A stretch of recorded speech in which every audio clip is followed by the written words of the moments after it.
Alors, pour finir, elle est aussi l'exemple d'un parcours très inspirant qui trouve son point d'origine à La Réunion et elle a réussi à devenir ministre, elle également. Donc, elle nous fait l'honneur de sa présence aujourd'hui.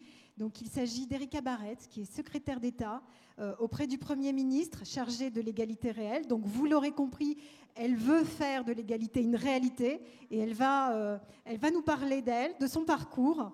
Et on l'accueille chaleureusement, s'il vous plaît.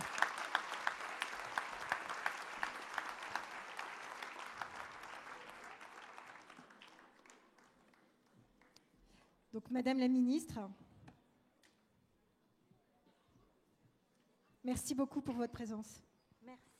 Merci. Bonjour à tout le monde. Je voudrais, comme Aïchatou, saluer l'ensemble de mes frères et de mes sœurs dans la salle aujourd'hui.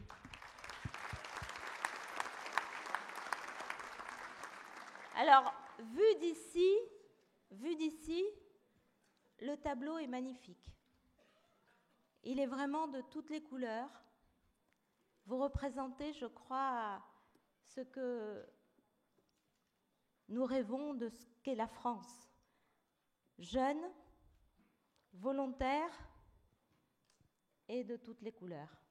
Je crois que c'est vraiment ça la France, c'est vraiment ça la République, c'est celle dont on a envie, c'est celle qu'on a envie de construire. Alors, quelques mots rapidement, parce que beaucoup de choses ont été dites. Juste par rapport à l'excellence, on est aujourd'hui autour de l'excellence, et je ne sais pas si les unes et les uns, vous vous êtes interrogés à savoir l'excellence, c'est quoi par rapport à moi? Est-ce que je suis dans l'excellence? Est-ce que je veux l'excellence? C'est où mon excellence? L'excellence, c'est par rapport à soi-même, c'est par rapport à son projet, par rapport à ce qu'on souhaite faire. C'est se poser un petit moment, et quand on a 12 ans ou 13 ans ou 16 ans, ou quelquefois même 25 ans ou 30 ans, c'est très difficile de savoir exactement où est son excellence, ce que l'on souhaite vraiment faire. Donc posez-vous un moment, posez-vous la question de c'est quoi mon projet? Et c'est véritablement ça qui comptera essentiellement. Ensuite, dans le parcours, beaucoup de choses ont été dites. Et comme Fleur, peut-être parce que moi aussi j'ai eu les regards limitants de ceux qui pensaient que ça n'était pas possible pour moi, pas possible de faire mes études, pas possible de quitter mon petit territoire à 10 000 km, de 2500 km² à 800 000 habitants pour venir affronter Paris et aller à l'université parisienne. Bon, j'étais pas à Dauphine, Monsieur le Président, j'étais à la Sorbonne. Bon. Mais voilà, et j'ai pris l'avion et je suis arrivée ici. Je n'avais pas les codes. Je n'avais pas les codes vestimentaires, je n'avais pas les codes comportementaux, je n'avais pas les codes de langage. J'étais toujours perdue. Toutes les rues se ressemblaient, tous les bâtiments se ressemblaient. J'étais perdue pendant un certain temps. Mais quand on a envie, mais quand on s'engage, quand c'est son projet personnel, on y arrive. Donc c'est ce message aussi que je voulais vous dire, mais c'est aussi très dur. C'est très dur, bien sûr, parce qu'on travaille beaucoup. C'est très dur aussi moralement. C'est dur moralement parce que c'est une remise en cause, quelque part, de son histoire, de ses références familiales. Et il faut faire cet équilibre entre ce que l'on aime, entre ce que l'on est et entre ce que l'on souhaite devenir, en tout cas professionnellement. Et ça, ce sont des choix qui, beaucoup d'entre nous peut-être l'ont vécu, et qu'il ne faut jamais faire. Il faut continuer à cultiver sa différence, à cultiver sa singularité. Véritablement, c'est ça notre force, notre propre force. Et c'est cette force-là qui va vous permettre de gravir les échelons, de garder le moral, d'avoir la force, la détermination. et l'assurance que votre choix est le meilleur.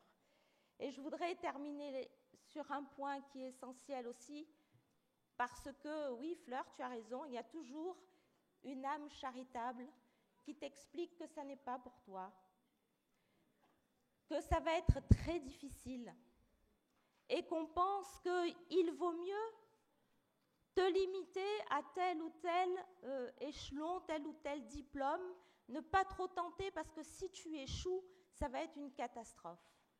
Eh bien non, l'échec n'est pas une catastrophe.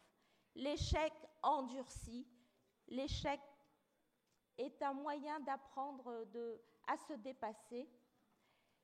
Et puis, ne laissez jamais, jamais personne vous dire que ça n'est pas pour vous. Vous devez déconstruire avec les parents, avec les professeurs, avec tous ceux qui s'engagent autour de nous, les entreprises très citoyennes. Vous devez, et nous devons tous ensemble, parce que je crois que c'est un combat qui engage l'ensemble de la société, déconstruire toutes les représentations, tous les stéréotypes qui collent à la peau de chacun. Voilà le combat finalement que vous menez. Je voudrais vous saluer les uns et les autres. Le combat que vous menez depuis si longtemps, enfin pas tellement longtemps finalement, parce qu'il y a encore beaucoup de choses à faire, Monsieur le Président. Et puis, un combat qui réussit, et ça c'est extraordinaire.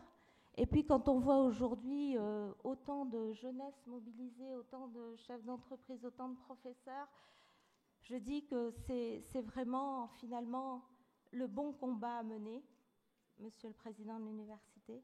C'est le bon combat à mener et c'est le bon combat parce que nous avons que de l'exemplarité.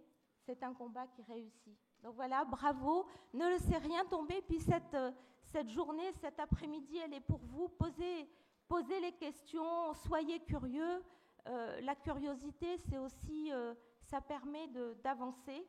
Je n'aurais pas été curieuse, je crois que je serais restée finalement limitée dans mon petit quartier, dans mon île, dans ma petite vie, sans jamais découvrir autre chose.